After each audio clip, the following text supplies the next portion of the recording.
What's going on, everybody? Welcome back to The Run. I'm gonna do this quick video real quick because I'm shut down here in Phoenix because somebody hit my truck, so I got to get my headlight fixed and some other stuff to get fixed so I can get back out on the road. But as the title reads, I'm not a trucker, and here's why I say that.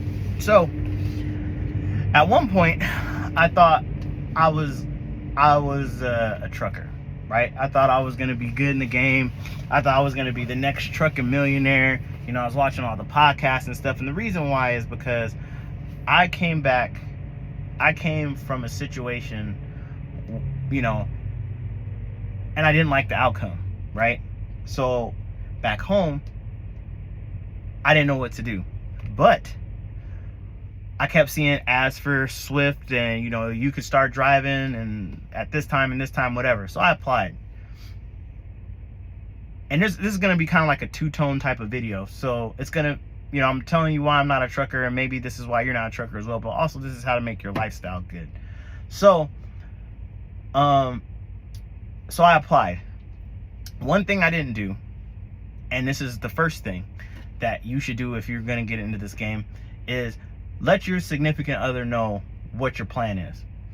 I just kind of planned to do this up and did it.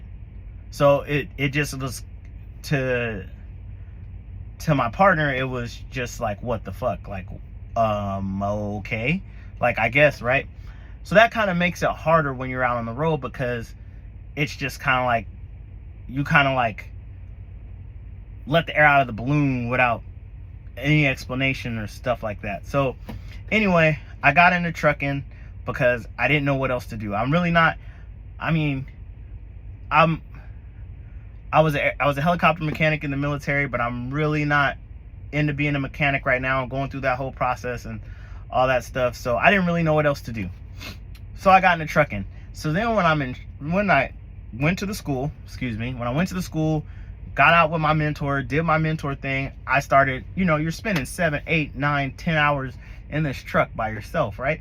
So you start thinking all these things. So now in my mind, I'm like, man, I'm about to be the next trucking thing, and I'm about to make all this money. Yeah, let me run here.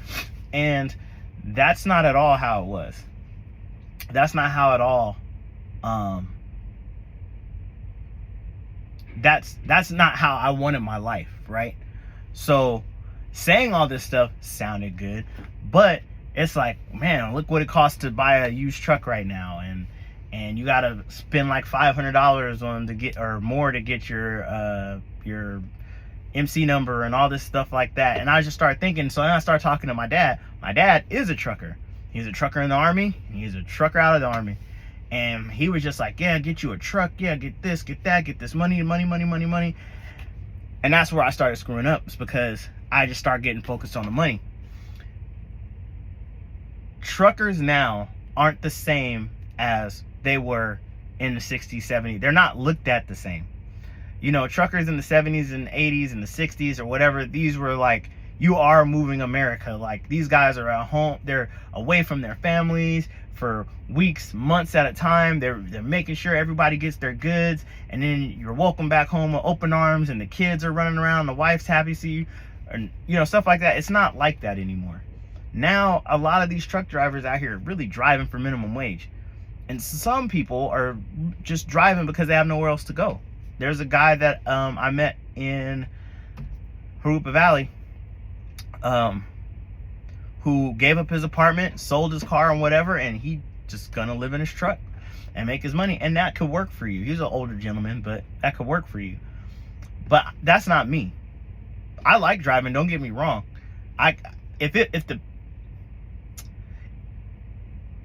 Let me actually take back what I said. I'm not a long haul trucker. As I work for a local company, I work for McLean, and that was great money. I worked my ass off for that. I lost my Gucci Mane stomach and all that, man. Like, my belly was gone. I was looking good. But like, I could do that. It's bad on the knees and your back and stuff like that after a while, but you know, it's still trucking. But long haul trucking, no, that's not me. That doesn't fit into what my lifestyle is now, or excuse me, what I want my lifestyle to be. Now, for all you you youngsters or new people getting into trucking, let me not say youngsters, new people getting into trucking, you got to understand some things. One, if you're young, you know you're gonna, if you're coming home every week, depending on what kind of account you're on, is not gonna look good in your bank account. Now, I came to a mega carrier, I came to Swift, and I was able to be home every week and a half, every 2 weeks. But on the side note, or on the back end of that, I was only home for 4 days, and that screwed up my money a little bit. But I wanted to see my daughter, I wanted to see my lady, and that's not enough time. You know, you go from being around these people every day to like not being around them, but what, a few times a month?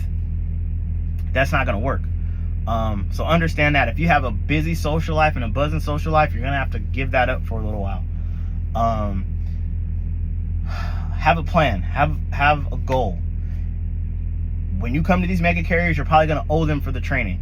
So you gotta stay here a year. Within that year, you need to be thinking of an exit plan by like month 6. So because what ends up happening is a lot of these truck companies want you to have at least 6 months to a year of experience.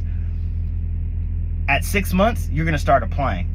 I would say get your full year. And here's why. If you cut out early, you're gonna have to owe these people for the truck training that you got. And you don't want that dangling over your head, excuse me. Also, you want to get enough, you want to at least get a winter under your belt, and some city driving if you can under your belt, because if you go to a place like McLean, Core-Mark, Circle K, Pilot, you're driving in the city, and maneuvering these things around the city is not easy. So you want to have that type of experience going in. Keep your nose clean, keep your record clean, and all that stuff like that. So understand those things. If you're gonna be out on this road, talk to your family, talk to your wife, your husband, your kids, your girlfriend, boyfriend, whoever, and let them know what you're doing. Also, let them know your plan. Hey, I'm only gonna do this for 6 months. Hey, I'm only gonna do this for a year. Here's why I wanna do it. I wanna do it because I wanna buy a truck. And after I buy that truck, I wanna be able to run on my own or have somebody else run it. That way I can make money and maybe employ, you know, Pookie and Ray Ray and them. You know what I'm saying? So you gotta communicate that with them and have a plan. If you don't have a plan, you're just gonna be mindlessly driving out here. Are you saving up for a house? Are you saving up for a new car? Are you paying off debt like me? I'm paying off while I'm here. I'm paying off debt because I left the situation. I had nowhere to go. I had no bad record here, no nothing here. Boom, I can come back. If you keep your record clean and you're a good driver, they're gonna welcome you back. And that way I can keep my bills paid and keep me moving. So, yeah, have a focused plan. If your plan is to be an over-the-road trucker, like you can actually see yourself doing this for 20 years or however long, like I met a dude who was like 70 out here driving. If that's your goal, then you really have to have some hard conversations with not only yourself, but your loved ones, because this is very lonely. And if something happens while you're over the road, you're all alone. And what I mean is personal. Now a lot of the companies care about you and they'll try to get you home or something, but whether it be a breakup, whether it be a death in the family, whether it be a birth, something like that, it's gonna kill you inside. The loneliness can get to you. I have a TV in here to keep me occupied, but the loneliness can get to you.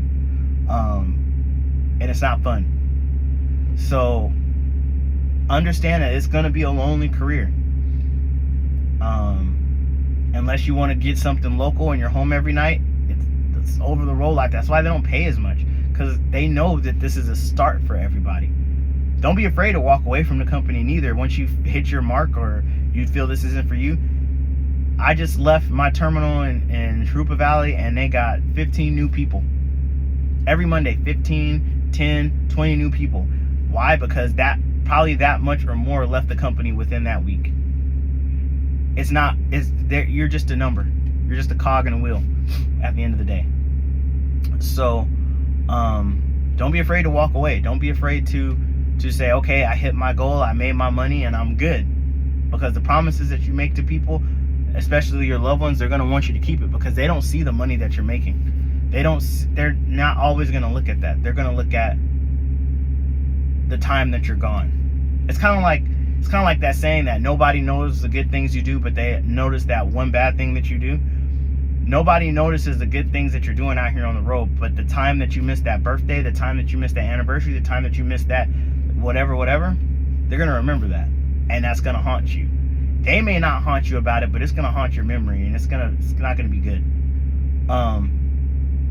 So if you know that you're not a trucker, if you know this isn't like, I remember, I don't know if I mentioned this already, but if I did, I'm gonna mention it again.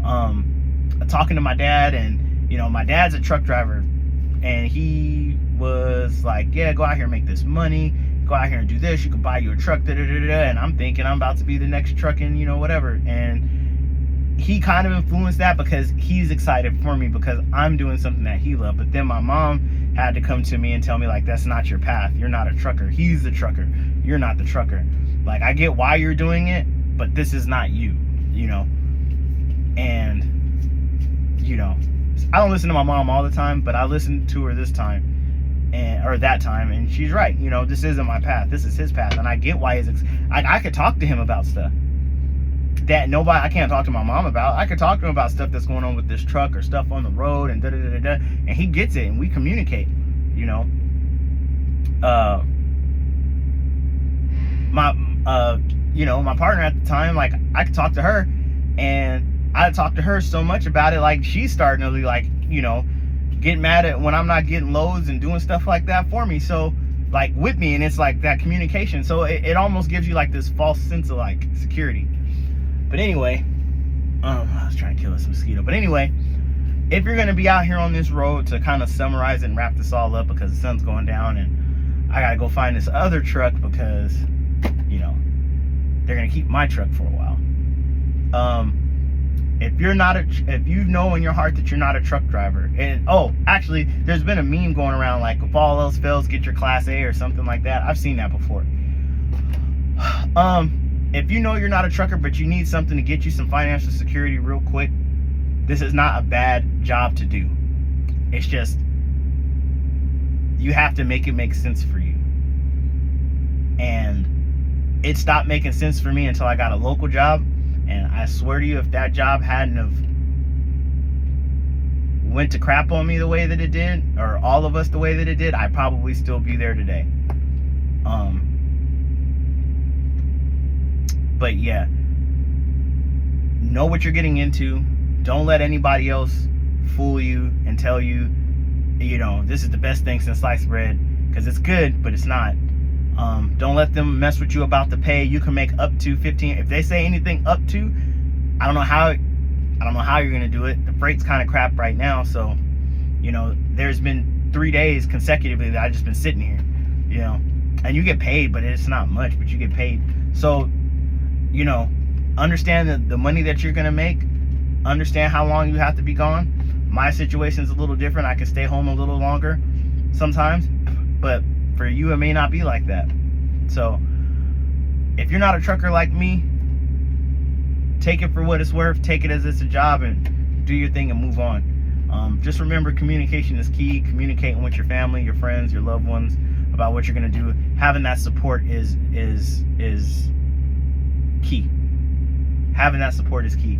So with that, I'm gonna let you guys go, because again, I gotta go find this truck, and then I gotta go take a shower, because it's 1,000,000 degrees out here, and for some stupid reason I'm in sweatpants. So peace, love, good energy, and I will catch you guys on the next one.